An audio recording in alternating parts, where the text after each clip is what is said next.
Bonjour et bienvenue à tous. Il existe un débat déchaîné dans le football mondial. Cristiano Ronaldo ou Lionel Messi? L'un est argentin, l'autre portugais. Léo mesure 1m70 m, Cristiano 1m85 m. L'homme de Rosario n'a eu qu'un seul club, l'autre en a eu 4. Pour certains, l'Argentin est le plus grand joueur de tous les temps, et pour d'autres, le Portugais le bat à plat de couture. Ce que l'on ne peut nier, c'est que ces deux joueurs sont les meilleurs de leur génération et qu'aucun autre ne se rapproche du niveau auquel ils opèrent. Ce qui rend leur rivalité encore plus complexe, c'est que, bien qu'ils soient buteurs, ils sont tous deux vraiment différents l'un de l'autre. Alors que Lionel Messi est plus technique, Cristiano Ronaldo s'appuie sur la puissance et une incroyable éthique du travail. Ce sont ces différences qui les rendent uniques et qui rendent leur rivalité spéciale. Vous l'avez compris, aujourd'hui nous nous intéressons à 10 différences entre Lionel Messi et Cristiano Ronaldo. Mais d'abord, commençons par la question du jour. Quel est le club actuel de Cristiano Ronaldo? Est-ce option A, le Real de Madrid, option B, la Juventus ou encore option C, le Raja de Casablanca? À votre avis, quelle est la bonne réponse? Si vous l'avez, écrivez-la maintenant dans les commentaires et je vous donne la bonne réponse en fin de vidéo. On commence.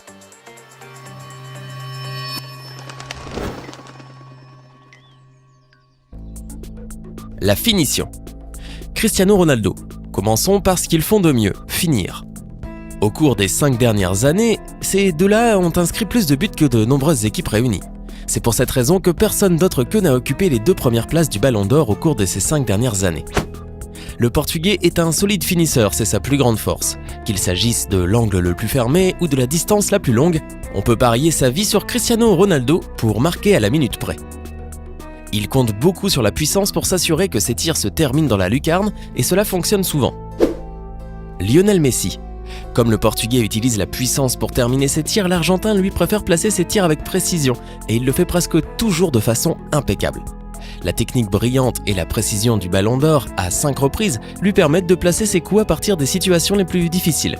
Cette force lui a permis de marquer tellement de buts qu'il continuera à le faire, car la technique ne s'amenuise pas avec l'âge, elle s'améliore. Comme le vin. Jeu aérien. Cristiano Ronaldo. Cristiano Ronaldo ne saute pas, il vole. Le Portugais a peut-être le plus grand saut dans le jeu car il donne l'impression de flotter dans les airs pendant qu'il y est. Sa superbe technique de saut lui permet de rester en l'air pour un maximum de temps et sa précision de frappe lui permet de placer la balle dans le filet avec précision. Dans cet aspect, Cristiano Ronaldo est bien meilleur que Lionel Messi. Lionel Messi. Le seul aspect de son jeu qui nous laisse plus désireux est son habileté aérienne. Lionel Messi peut tout faire à l'exception de marquer de la tête fréquemment. Bien qu'il ait marqué quelques têtes, il est loin d'être ce que l'on pourrait appeler une force aérienne. Sa petite taille est la seule raison pour cela, car il y a peu de doute qu'il aurait été fort au jeu aérien s'il avait été plus grand de quelques centimètres. Il s'est amélioré en termes numériques en marquant quelques têtes cette saison, mais il n'est en aucun cas prolifique dans les airs. Passe. Cristiano Ronaldo. À l'époque de Manchester United, ce n'était pas quelque chose qu'il faisait souvent, il préférait les dribbles plutôt que de passer à un coéquipier et de développer le jeu. Au Real Madrid, cependant, son style de jeu a considérablement changé et il fait entrer ses coéquipiers beaucoup plus qu'avant. Sa passe, cependant, n'est pas aussi créative qu'elle devrait l'être pour un joueur de son calibre. Il est rare qu'il exécute une passe à travers le ballon ou une passe de lob pour faire passer son coéquipier au but. Après tant d'années de football au sommet, on peut conclure qu'il s'agit de la plus grande carence de son jeu, ce qui lui coûte beaucoup d'appréciation. Lionel Messi. Il y a très peu de joueurs dans le monde qui peuvent passer le ballon aussi facilement que Lionel Messi dans le dernier tiers. L'Argentin est un génie pour créer des occasions pour ses coéquipiers en glissant dans des passes percutantes qui démantèlent la défense de tant d'équipes. Son contrôle de près irréel lui permet de faire des passes à partir des espaces les plus étroits et sa vision de faucon lui donne la précision qui le rend efficace. Il peut être fermé par plusieurs défenseurs et ne pas l'empêcher de les violer avec une passe divine. Les dribbles. Cristiano Ronaldo. Il était une fois, Cristiano Ronaldo était l'un des meilleurs dribbleurs du monde. Pendant son séjour au Sporting et à United, il sortait le ballon des profondeurs et driblait de nombreux joueurs pour marquer. Ces dribbles de freestyle ont d'ailleurs ruiné les soirées de nombreux défenseurs. Cependant, et il faut l'avouer, il n'est plus le même aujourd'hui, car il peut rarement réussir un seul dribble de nos jours. Le problème, c'est que son style de dribble a fait en sorte qu'il est devenu un peu prévisible à un moment donné de sa carrière. Sa méthode de dribble ne marche pas souvent très bien en Liga, comme nous l'avons vu avec Gareth Bale. Lionel Messi. Lionel Messi est le meilleur dribbleur du monde. Son contrôle de près pendant qu'il dribble est assez étonnant et fait que les gens se demandent comment il le fait réellement. La balle semble coller à ses pieds, vraiment, comme s'il était né avec elle, et c'est une extension de sa jambe. C'est le seul domaine où Lionel Messi est carrément supérieur à Cristiano Ronaldo, ou n'importe quel joueur d'ailleurs, et laisse peu de place au débat. Vitesse. Cristiano Ronaldo. L'un des aspects les plus mortels de son jeu est le rythme. Il peut distancer presque tous les défenseurs du football mondial. Son incroyable force musculaire des cuisses lui permet d'avancer à grands pas et de couvrir beaucoup de terrain en très peu de temps. Son style de course est vraiment avantageux lorsqu'il y a de l'espace libre pour courir. Cependant, là où l'espace est petit, il peut rarement fonctionner à pleine vitesse. Lionel Messi. Si l'Argentin est aussi rapide, son style de sprint est très différent de celui du Ballon d'Or. Il court avec de courtes enjambées, comme on peut s'y attendre en regardant sa taille, et cela lui permet de se tordre et de tourner davantage et de faire des ravages contre les défenses. Ce style de sprint est ce qui lui permet de couvrir des mètres supplémentaires et semble presque insaisissable. Première touche. Cristiano Ronaldo. La première touche est une partie essentielle de l'ensemble des compétences d'un joueur.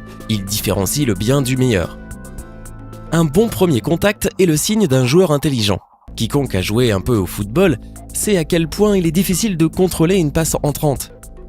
Le premier contact de Cristiano Ronaldo est décent. C'est le moins qu'on puisse dire. Ce n'est pas malin ou génial, c'est juste décent. Il peut recevoir la balle et le contrôle, mais pas toujours faire de l'espace avec elle. Pendant qu'il frappe, toutefois, le décent devient légendaire, puisqu'il a marqué des buts étonnants avec son premier contact. Quelque chose que lui seul peut faire le mieux. Lionel Messi. Quand il s'agit du premier contact, il y en a quelques-uns de mieux que Lionel Messi. Ce qui fait de lui un génie, c'est son premier contact subtil. Avec son premier contact lui-même, il bat les défenseurs et se crée de l'espace. Sa conscience lors de la réception de la balle dans un environnement offensif est incroyable. Près du but, cependant, son premier contact pour marquer n'est pas aussi glorieux que celui du Portugais. La perception qu'a Cristiano dans ces situations est meilleure que celle de l'Argentin. Faible résistance des pieds.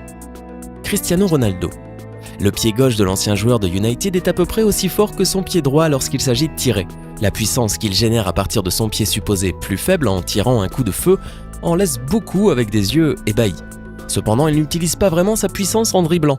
À cet égard, son pied faible est vraiment faible. Pour être juste envers lui, tous les joueurs ne sont pas Santi Cazorla pour utiliser leurs deux pieds même en dribblant. Lionel Messi. Lionel Messi a marqué de grands buts avec son pied droit. Si son pied droit est plus faible, n'est pas aussi fort que le pied gauche du Portugais, il est plus efficace lorsqu'il est plus près du but. Même avec son pied droit, Messi semble bien placer la balle, mais à part cela, et sur de longues distances, sa droite est presque obsolète et il ne l'utilise que pour courir et se balancer. Attitude extérieure. Tandis que Léo Messi a maintenu une image publique correcte, même dans les moments de haute tension, ce dernier a été son pire ennemi en termes de gestion de l'image pour Ronaldo. Son carton rouge et son attitude dans certains matchs ont été critiqués, mais il n'y avait rien de tel que d'organiser une grande fête d'anniversaire le soir où son équipe s'est inclinée 4-0 face à l'Atlético. Alors, laquelle de ces différences entre Lionel Messi et Cristiano Ronaldo vous impressionne le plus? Lequel trouvez-vous meilleur, Messi ou Ronaldo? Donnez-nous votre sentiment en commentaire. Sinon, le club actuel de Ronaldo est la Juventus. La star portugaise a accepté de changer d'équipe pour environ 117 millions d'euros. Et le moins qu'on puisse dire, c'est que la Juventus a vraiment touché le gros lot avec Ronaldo. Le maillot du footballeur se vend comme des petits pains. Hey, c'est tout pour aujourd'hui. Si vous avez aimé la vidéo, n'oubliez pas de la liker et de la partager avec vos amis. Et si vous êtes nouveau sur la chaîne, n'oubliez pas de vous abonner et d'activer la notification. Bye bye!